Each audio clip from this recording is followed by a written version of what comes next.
All right, let's jump right in. We're going to go deep inside your own head to look at this fundamental conflict we all face.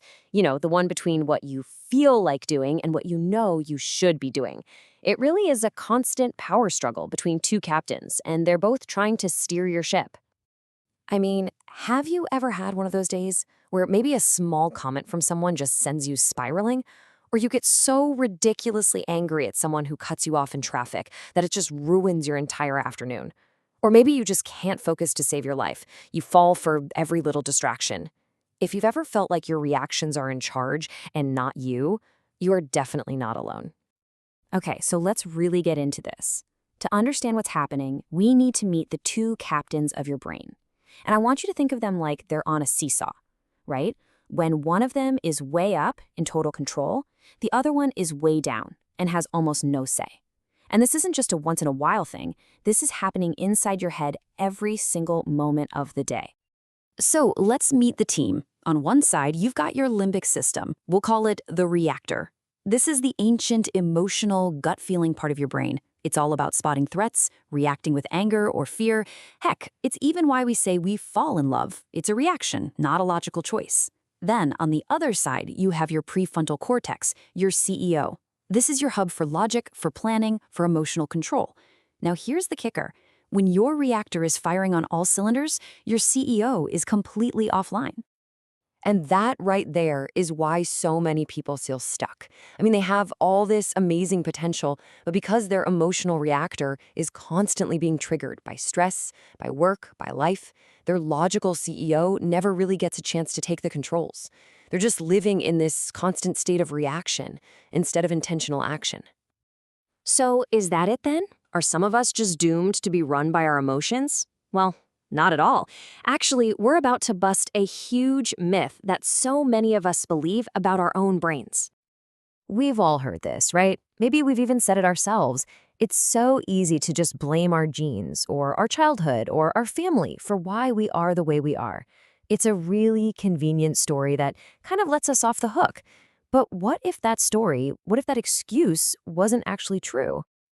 Here's the beautiful truth of it all. Your brain is not hardwired. The incredible gift that we all have is something called neuroplasticity. And all that really means is that your brain can change, it can adapt, it can create totally new pathways for your entire life. You are not stuck.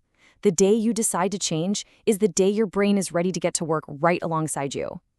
Now, sure, there are these critical windows of development. From birth to age 3, the brain's growth is it's astronomical. And again, in our teens, we're super impressionable. But look at that last window. For those of us who are 25, 30, 40, or way beyond, it is not too late. Thanks to neuroplasticity, you can literally start from scratch and begin strengthening your brain CEO today, right now.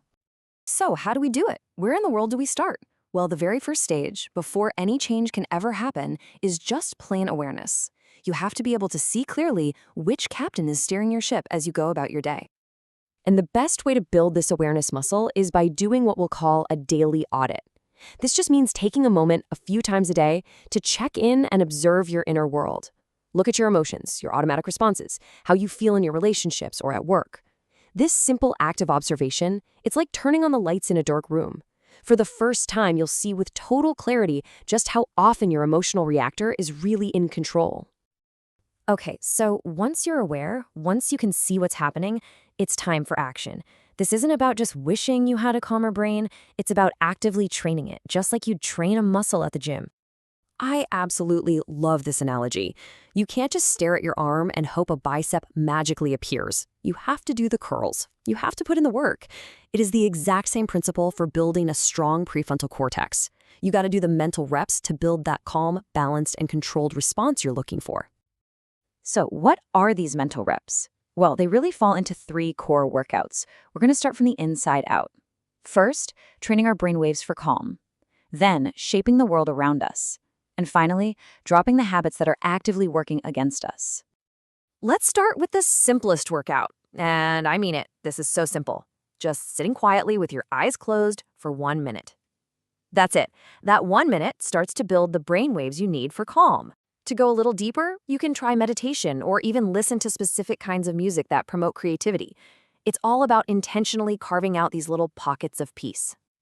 Next up, your environment. See, our brains have these things called mirror neurons, which basically means we unconsciously soak up and reflect the emotions of the people around us. Emotions are literally contagious. So if you're surrounded by chaos and anger and stress all day, your reactor is going to be firing constantly. It's almost impossible to build a calm mind in a chaotic environment. And finally, we have to take an honest look at our habits. Things like caffeine, nicotine, alcohol, they chemically force your brain into a state of high alert, of agitation.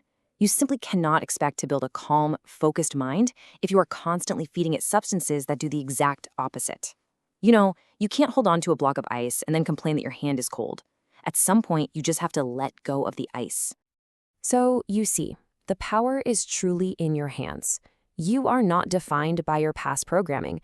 Through awareness and through consistent practice, you can strengthen your inner CEO and you can take charge of your life. So the only question left is, which rep are you going to do first? What's the one small thing you'll do today to begin the workout?